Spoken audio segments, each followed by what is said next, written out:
සුබ දවසක් හැමෝටම වෙනදා වගේම ඔයාලා හැමෝම හොඳින් ඇති කියලා මම හිතනවා. මම මේ වීඩියෝ එක කරන්න හේතුව ගොඩක් අය මගෙන් අහන ප්‍රශ්නයක් නිසා. අක්කේ ඔයා කොහොමද මෙච්චර බර අඩු කරගත්තේ? මමත් ඩයට් කරනවා, එක්සර්සයිස් කරනවා, ඒත් මගේ බර නම් හෙලවෙන්නේවත් නැහැනේ කියලා. ඇත්තටම එක කාලෙක මටත් ඔය ප්‍රශ්නෙම තිබුණා. මමත් ගොඩක් මානසිකව වැටිලා හිටියා.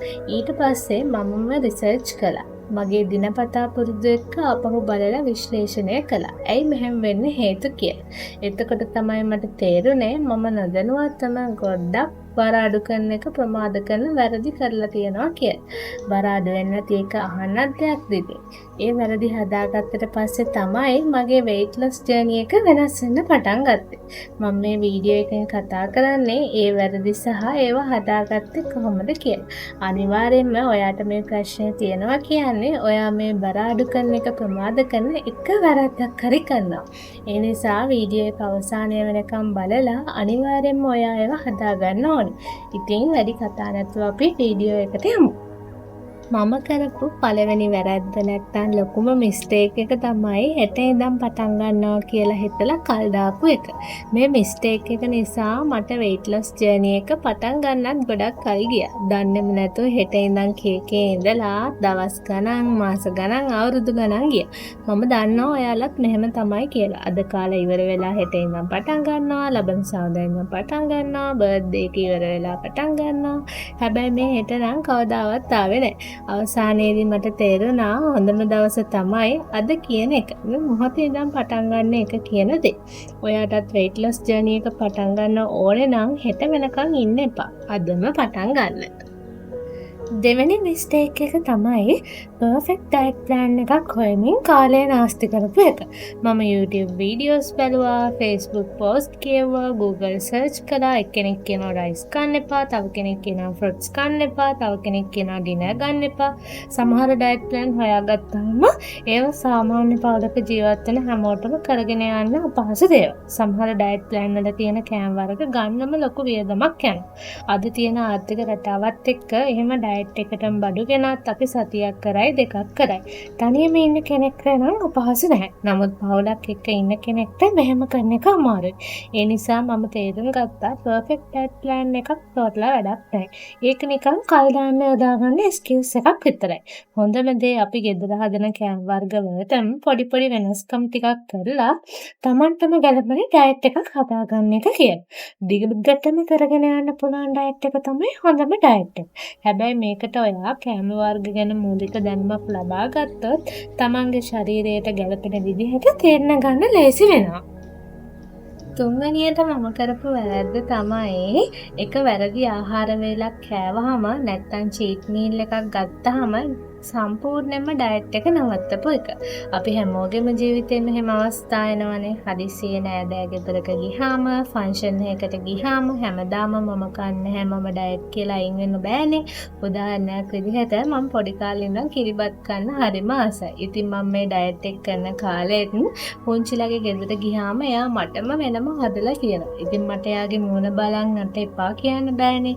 ඉතින් මම කිරිබත් කෑවා. ඒත් ඒකෙන් පස්සේ මගේ හිතට ආවේ දැන් ඉතින් ඩයට් එක ඉවරයි, දැන් ඉතින් වැඩක් නැහැ කියලා.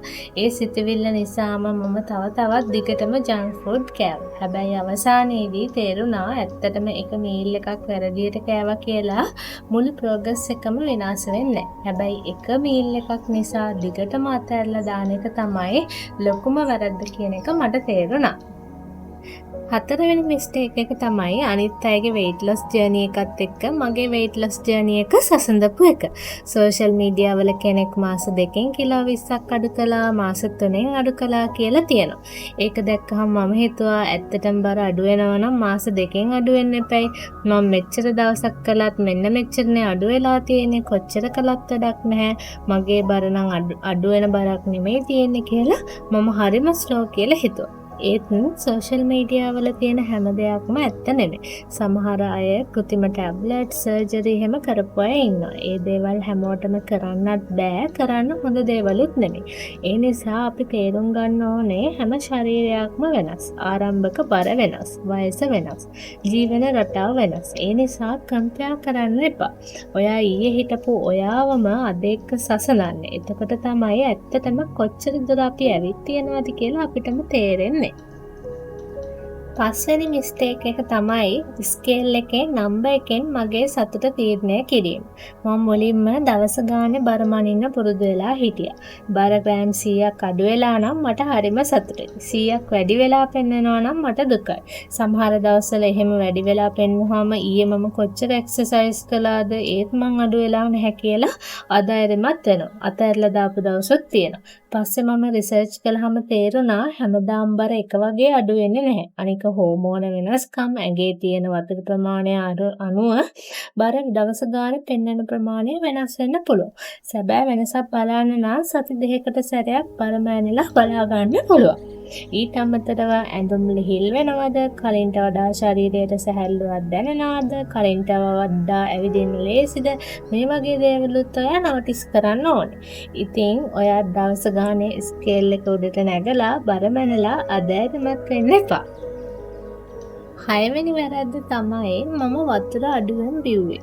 මුලදී මම මේ ගැන වැඩි හිතුවේ නැහැ. හැම වෙලාවෙම මොනවා හරි ස්නැක් එකක් කන්න හිත තිබුණට හැම වෙලාවෙම වතුර බොන්න අපිට හිත දෙන්නේ නැහනේ. පිපාසයක් අපිට දැනුනහම තමයි අපි වතුර බොන්නේ. ඇත්තටම බැලුවොත් දවස අවසානයේදී අපි ලීටර් 2ක්වත් බීලා නැහැ. ඒ නිසා මම හිතලම වතුර බොන්න පටන් ගත්තා. දවසට ලීටර් 2ක් 3ක් අතර. දවස පුරාම වතුර බෝතලයක් මන් ළඟ තියාගත්තා. එතකොට දන්නේම නැතුව මගේ බඩගිනි දැන්න ප්‍රමාණය වගේම unnecessary ස්නැක් කන එකත් අඩු වුණා. 7 වෙනි ලොකුම වැරද්ද තමයි ප්‍රමාණවත් තරම් නිින්දක් ලබා ගත්තේ නැහැ. මමත් කලින් රෑ වෙනකන් ටීවී සීරීස් ෆිල්ම් බලන්න පුරුද්දක් තිබුණා. ඒ නිසා සමහර දවස්වල හරියට නිදාගත්තේ නැහැ. අපි කොච්චර හොඳට ඩයට් කළත් කොච්චර එක්සර්සයිස් කළත් අපේ ශරීරයට අවශ්‍ය ප්‍රමාණවත් තරම් විවේකය නොලැබුණොත් ඒක අපේ weight loss journey එකට බලපානවා. නිින්ද අඩු වුණාම ශරීරයට ස්ට්‍රෙස් එක වැඩි වෙලා ඒ නිසා හෝමෝන වල වෙනස්කම් ඇති වෙන්න පුළුවන්.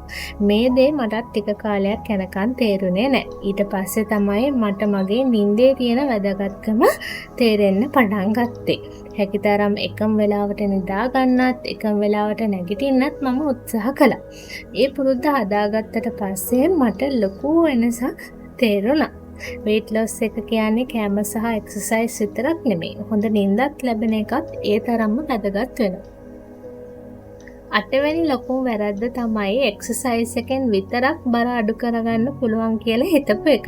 මුලදී මමත් හිතුවේ අද මම හොඳට එක්සර්සයිස් කළානේ. ඉතින් ටිකක් වැඩිපුර කෑවත් ප්‍රශ්නයක් නැහැ කියලා. ඒ නිසා ආහාර ගැන හරියට අවධානය දෙන්නේ නැතුව වැඩිපුර අවධානය දුන්නේ එක්සර්සයිස් එකට. හැබැයි ටික කාලයක් යද්දී මට තේරුණා weight loss එකේ ලොකුම කොටස තීරණය වෙන්නේ ආහාර රටාවෙන් කියලා. කොච්චර පැය ගාණක් එක්සර්සයිස් කළත් දවස පුරා අවශ්‍ය ප්‍රමාණයට වඩා වැඩියෙන් කැලරි ලබා ගන්නවා නම් බර අඩු කරගන්න අමාරු වෙනවා. ඒ කියන්නේ එක්සර්සයිස් එක වැදගත් නැහැ කියන එක නෙමෙයි. නමුත් එක්සර්සයිස් එක විතරක් කරලා weight loss එකෙන් හොඳ ප්‍රතිඵල බලාපොරොත්තු වෙන්න බෑ. නිවැරදි ආහාර රටාවක් සහ දිනපතා එක්සර්සයිස් කිරීම මේ දෙකම එකට යනකොට තමයි හොඳම ප්‍රතිඵල අපිට ලැබෙන්නේ. 9 වෙනි ලොකුම වැරද්ද තමයි මගේ ප්‍රෝග්‍රස් එක හරියට ට්‍රැක් නොකරපු එක. මුලදී මගේ අතින් එක වැරද්දක් හරි වුණොත් මට හිතෙනවා අයියෝ මෙච්චර කාලයක් කරපු මහන්සිය ඔක්කොම අපිට ගියා. ඩයට් එකත් කැඩුනා. එක්සර්සයිස් හරියට කළෙත් නැහැ. දැන් මේ වැඩේ නවත්තනවා කියලා. මේ වගේ හිතලා මම ගොඩක් අවුල් වුණා. හැබැයි ඊට පස්සේ මම ප්‍රෝග්‍රස් බුක් එකක් පවත්වාගෙන ගියා. ඒ ගැන මම ඔයාලට වීඩියෝ එකකුත් කරලා තියෙනවා. ඒකත් බලන්න. එතකොට එක දවසක් මම මගේ අතින් වැරද්දක් වුණාම ප්‍රෝග්‍රස් බුක් එක පෙරලලා බලනවා. ඒක බලද්දි මට තේරෙනවා මම ඇත්තටම මෙච්චර දුරක් ඇවිත් තියෙනවනේ, මෙච්චර මහන්සි වෙලා තියෙනවනේ කියලා. එතකොට එක දවසක් වැරද්දක් නිසා මේ ගමන නවත්තලා දාන්න හිතෙන්නේ නැහැ. ඒ නිසා ඔයාලත් අනිවාර්යයෙන්ම ප්‍රෝග්‍රස් බුක් එකක් පවත්වාගෙන යන්න. සමහර වෙලාවට මොටිවේෂන් එක එන්නේ අනිත් අයගෙන් නෙමෙයි.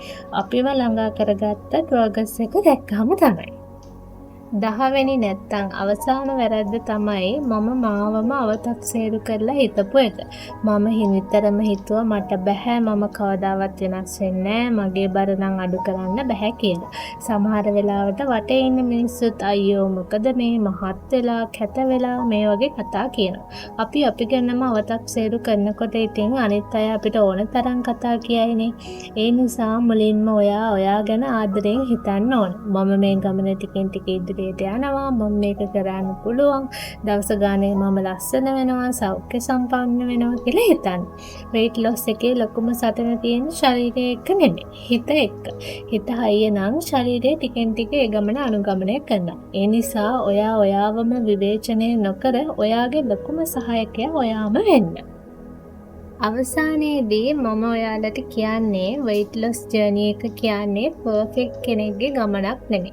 මේ ගමනේ වැටෙන්න දවස් තියෙනවා, diet එක කැඩලා දවස් තියෙනවා, exercise කරන්න හිතෙන්නේ නැති දවස් තියෙනවා, scale එකේ number එක අඩු නොවන දවස් තියෙනවා. මේ හැම දෙයක්ම මේ journey එකේ සාමාන්‍ය කොටසක්. වැදගත්ම දේ කිසිම දවසක අතහැරලා නොයන එකයි. මොකද ජයගන්නේ කිසිම වැරද්දක් නොකරන කෙනා නෙමෙයි. වැරදුනත් ආයෙත් නැගිටලා ඉදිරියට යන කෙනා. ඉතින් මේ වීඩියෝ එක ඔයාලට වැදගත් වුණා නම් ලයික් කරන්න. ඔයාලත් කරපු ලොකුම ඩයට් මිස්ටේක් එක මොකක්ද කියලා මට අනිවාර්යෙන්ම කමෙන්ට් කරන්න. ඒ වගේම සබ්ස්ක්‍රයිබ් කරන්නත් අමතක කරන්න එපා. බයි.